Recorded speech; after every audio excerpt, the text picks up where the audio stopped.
Alrighty. What's up, pretty people? My name is Kay, and today I'm going to be talking a little bit about my experience in college shopping as a vegan on a budget. Stick around to the end because a lot of my specific tips and everything are going to be towards there, and I'm going to be talking about my experience and what I've done right now. So yeah, let's get into it. So first and foremost, where I did my shopping. I shopped at the local grocery store that was close to me. It was like a 2-minute drive from my little apartment by campus, which was H-E-B. Living in Austin and just like Central and South Texas in general, H-E-B is where you do your grocery shopping. Yeah, there's like Walmarts and Targets, Trader Joe's, Sprouts, Whole Foods, etc. But H-E-B is where you do your grocery shopping if you live in Central and South Texas. So it's basically like a typical grocery store. They just have a few more unique Texas twists to it, but H-E-B was close by. That's where I did my shopping. As for my budget and how much money I was typically spending and how frequently, I would usually go to the grocery store maybe every 3 weeks or so, and I would spend no more than $200 every single time I went to the store. I was also living alone by myself, so maximum of $200. I think it more so ranged around like $150 to, $200, somewhere in that range. One of the reasons why I decided to only go grocery shopping every 3 weeks instead of every 2 weeks or a week and a half or whatnot was because of just how busy I was. I was busy with, extracurriculars, and I was busy working on the weekends as a waitress and bartender, and I was also just really busy with classes. I was taking full-time classes and I was studying all the time during the week. Taking that time to go to the grocery store and really figure out what I wanted and needed and take that time to do that and get back home, unload it, yada yada, etc. Anyways, because of how busy I was and how busy my schedule was, I would go shopping every 3 weeks. As for how I figured out what I was going to buy and how I was going to make that last 3 weeks, because we all know that fresh produce doesn't really last in the fridge or on the counter for 3 weeks very well. Certain things can if you store them correctly, and that is another thing I will get into. But my number one trick of what I would do to go grocery shopping every 3 weeks and make sure I had enough food to stay good for 3 weeks, I would get however much fresh produce and vegetables and fruit and things that I would want for certain meals that I was planning. And then I would also get dry goods and snacks and things that, obviously the dry goods in the pantry aren't gonna go bad super quickly. The real thing that I did that really helped me survive 3 weeks was frozen food. I would buy, frozen meals that are to-go meals, or I would buy a big bag of frozen stir-fry veggies that I could just throw in a skillet with some tofu and rice and sauce and call it a day. I would always keep a running list of what I wanted to get from the store. So I would have a little notepad on my counter that whenever I realized I'm out of this, or I would like some more of this, or especially when it came to toiletries and things too, and just any food item in general, I would write that down on that list and just keep that going up until the next time I went to the grocery store. As a college student, it's hard to just sit down before you go to the store and be like, okay, what do I need? Because then you're gonna go to the store, you're gonna forget what you intended to get, and then all of a sudden you're gonna get back home and be like, crap, I didn't get half the things that I should have gotten or wish I had gotten. So keeping that running grocery list throughout the entire time in between grocery store trips was very convenient. Whenever it came to what I was eating in the first week of all those fresh groceries, I would try to cook as much of the perishable things first. I would literally be like, okay, I know that these tomatoes aren't going to last this long, so I need to try to use those by this point. Or I know that these bananas are only going to last this long, so I need to use them by this point. Or I need to freeze them once they get to where they're about to go bad. So no matter what, I would always try to cook the perishables, the fresh produce, the fresh vegetables, the fresh fruits, anything that I knew that was going to go bad within a week or two of me purchasing them. Then once I cooked that stuff, I would start moving into some of the dry good things and some of the frozen stuff that I would get, and I would have meals surrounding that stuff within the last week or so before I go back to the grocery store. As for that running list that I always tried to keep, I was also frequently trying to find recipes, especially as a vegan and as a new vegan being in college and trying to manage all of that. I would go look up different recipes that I wanted to try, and I would try to think of like, okay, I want to make, a risotto, and I'm gonna have one night where I just enjoy cooking and I make that risotto. I'm gonna make a bunch of it, and then I can have that for leftovers the next couple of days. Or I'm gonna make my jambalaya, which I have a recipe video for that if you want to check that out. I would make my jambalaya, a big old pot of it, and then I would have that for leftovers for a couple of days as well. So batch cooking big dinners towards the beginning of the week, so that way later in the week, as I'm getting busier and lazier and not having as much energy, I can just grab a leftover, stick it in my lunchbox, take it to campus, and nuke it in the microwave for a couple minutes and have myself a delicious lunch. Pinterest was a very good friend of mine. I would use Pinterest to get meal inspiration all the time, especially as a new vegan, and I was trying to figure out what the heck I could cook for dinner and how to prepare tofu correctly and how to make yummy varieties of dinners rather than eating the same thing all the time. So definitely Pinterest is great for inspiration on recipes and what to cook and how to cook it. So pastas, rice dishes, different bakes are things that I would typically be doing for dinner. As for breakfast, I would, especially at the beginning of the week, try to batch make some tofu scramble.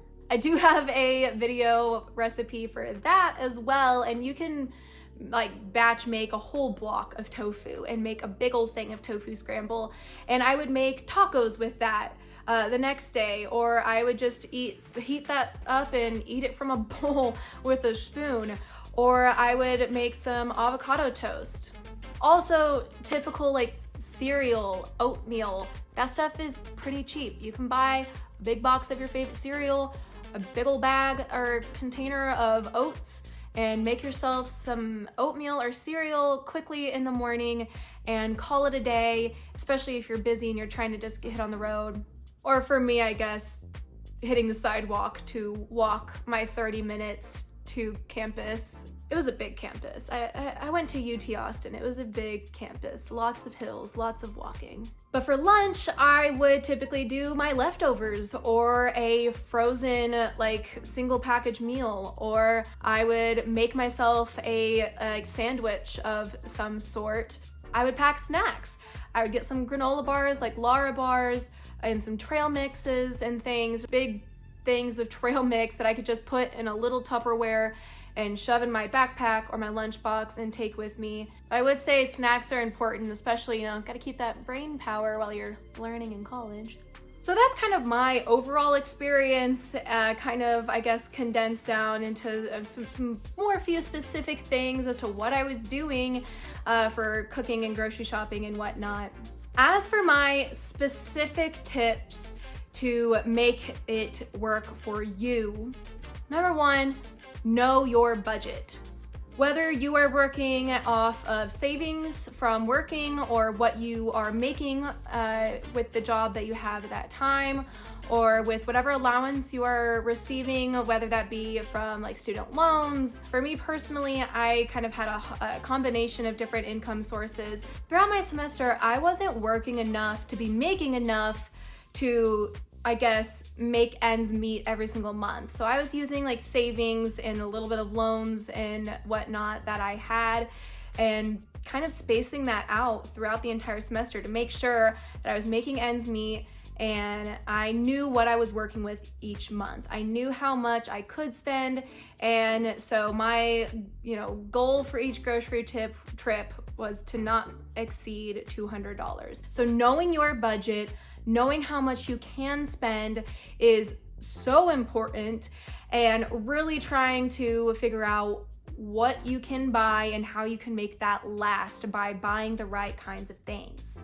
And this is so important. I can't even stress to you how important this is and how this helped me so much. And it was probably one of the #1 reasons why I managed to survive that budget so well while I was in college. Don't eat out.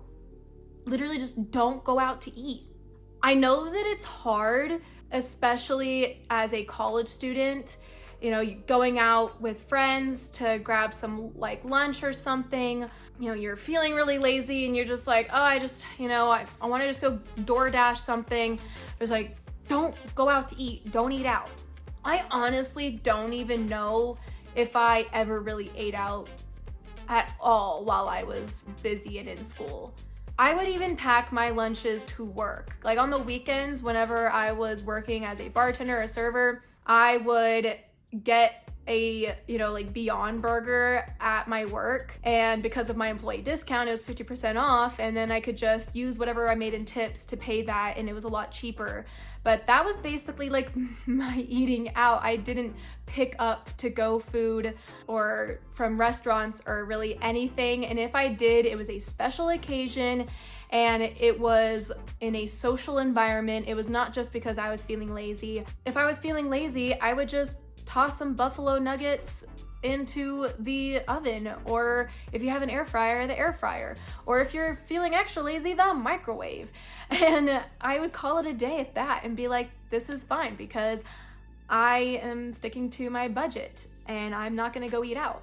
And especially don't like DoorDash or Favor, because not only are you paying for the meal itself from the restaurant that you're ordering from, but you're paying for the delivery fees, and then it's kind of messed up to not tip the person that's delivering it to. And then you're basically doubling the amount of money that you're spending if you were to just go and get it yourself. #3 is watch YouTube videos and make a Pinterest board and browse Pinterest. Reach out to those resources. Find your resources of where you can get inspiration and ideas in order to not, to lose that desire or inspiration to keep cooking yourself food. That is something that I would struggle with, especially like in the second half of the semester towards the end, or whenever it was like midterms or final season, and I was just lazy and exhausted and I didn't really feel like cooking. Something that kept me motivated to keep cooking and trying new recipes was going to those resources like YouTube and Pinterest and seeing what kind of recipes were out there that I could find and that I would like, that were within my flavor profile and that I enjoyed eating. I know that I said don't eat out was probably the most important tip that I could give you, but actually it's probably this right here. For tip #5, time management. Planning ahead, having the self-discipline to make sure that you are sticking to your budget, sticking to your schedule is so, so important. Within my time in college, I avidly kept a detailed planner where I had my class times and different events and things that I was attending. My work schedule was in that planner. I would literally write down in my planner, that I'm going to study for this exam, these few days leading up to it, or I'm going to start working on this project this much time leading up to that due date. And it made all the difference. And just knowing what you're doing and when you're going to do it makes it so much easier to plan how you eat and like when you're gonna go grocery shopping, when you're gonna do the cooking, when you're gonna do the cleaning, and how you're going to manage all of that. Hey, I know that finals week is coming up. I'm not gonna get as much fresh produce and things. I'm gonna buy some more frozen things than I normally do because that's just gonna be a whole lot easier for me to prepare during that time. And I'm gonna also maybe get some sweets and comfort foods because I'm gonna be stressed out and studying late hours. And some of that comfort food and sweets and goodies are gonna be really nice to have while I'm sitting there and studying and, having some good snacks and things. You can also use a planner to keep track of your finances. I think I actually made like an Excel spreadsheet with like, okay, this is how much money I have saved up and for me to spend like at the beginning of the semester. This is how much I'll probably be making every month from work.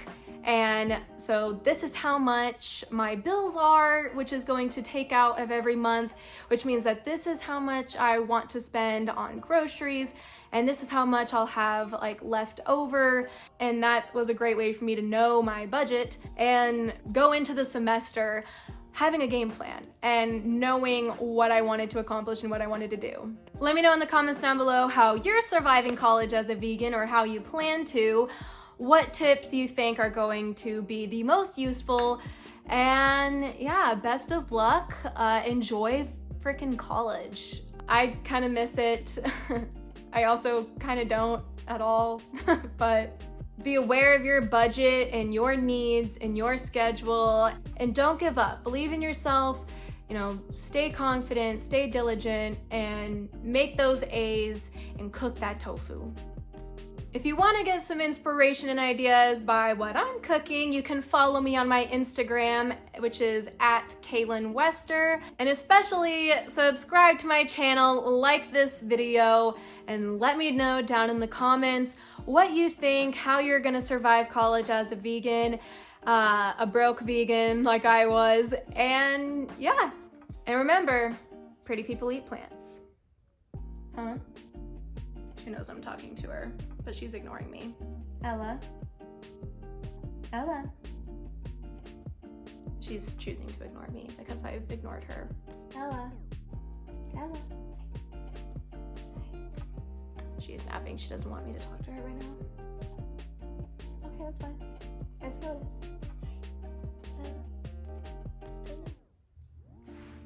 Oh, I just got cat hair all over my face now. That's fun.